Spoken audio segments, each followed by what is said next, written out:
परम पूजनीय स्वामी जी, भारत स्वाभिमान के सभी सम्माननीय बहनों भाइयों, भारत देश का भूतकाल कैसा था, अतीत कैसा था, इसके बारे में मुझे आपसे कुछ बात कहनी है।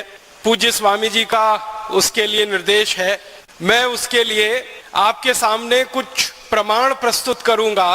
उन प्रमाणों के आधार पर हम सब इस बात का अंदाजा लगा लेंगे, आकलन कर लेंगे कि भारत का अतीत कैसा था।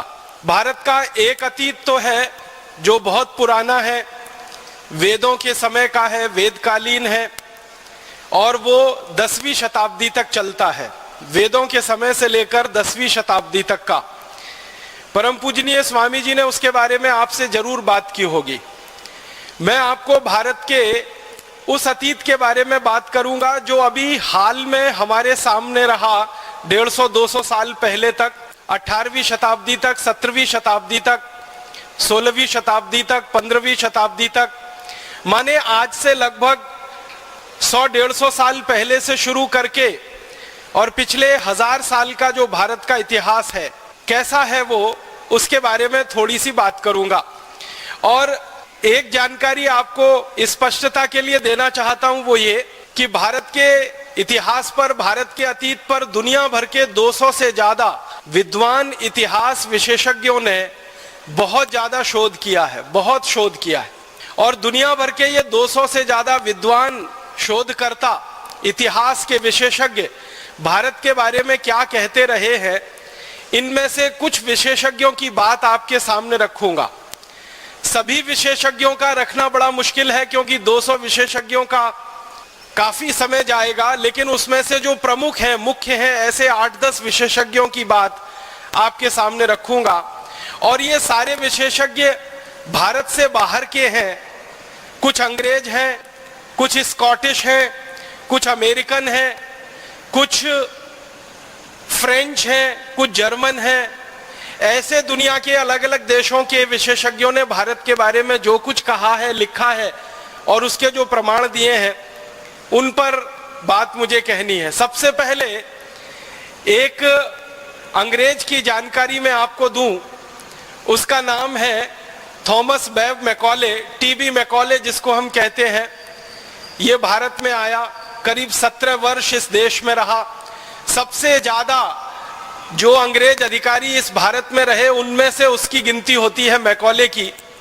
और जब वो भारत में रहा तो भारत का काफी उसने प्रवास किया, यात्राएं की। उत्तर भारत में गया, दक्षिण भारत में गया, पूर्वी भारत में गया, पश्चिम भारत में गया। और अपने 17 साल के भारत के प्रवास के बाद वो इंग्लैंड गया और इंग्लैंड की पार्लियामेंट में, हाउस ऑफ कॉमन्स में उसने एक लंबा भाषण दिया।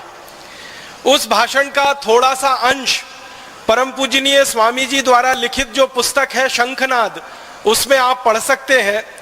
और वो अंश है, वो ये कह रहा है ब्रिटिश पार्लियामेंट के हाउस ऑफ कॉमन्स में, I have travelled length and breadth of this country India, but I have never seen a beggar and thief in this country India. इसका मतलब क्या है? वो ये कह रहा है कि मैं संपूर्ण भारत में प्रवास कर चुका हूं, उत्तर से दक्षिण, पूरब से पश्चिम में मैं जा चुका हूं, लेकिन मैंने कभी भी अपनी आंखों से भारत में एक भी व्यक्ति ऐसा नहीं देखा जो चोर हो, एक भी व्यक्ति ऐसा नहीं देखा जो बेरोजगार हो, एक भी व्यक्ति मैंने ऐसा नहीं देखा जो गरीब हो। ये बात आप ध्यान दीजिएगा, वो 2 फरवरी सन 1835 को कह रहा है।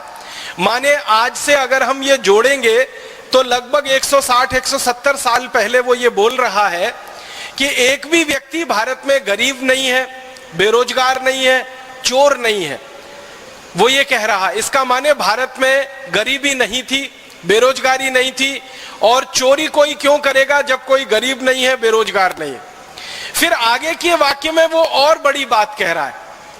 वो कह रहा है, I have seen such wealth in this country India that we can not imagine to conquer this country India. वो कहता है कि भारत में इतना धन और इतनी संपत्ति और इतना वैभव मैंने देखा है कि इन भारतवासियों को गुलाम बनाना बहुत मुश्किल काम है, ये आसान नहीं है। क्यों? वो खुद कहता है कि जो लोग बहुत पैसे वाले होते हैं, समृद्धशाली होते हैं, बहुत अमीर होते हैं, वो लोग जल्दी किसी के गुलाम नहीं होते।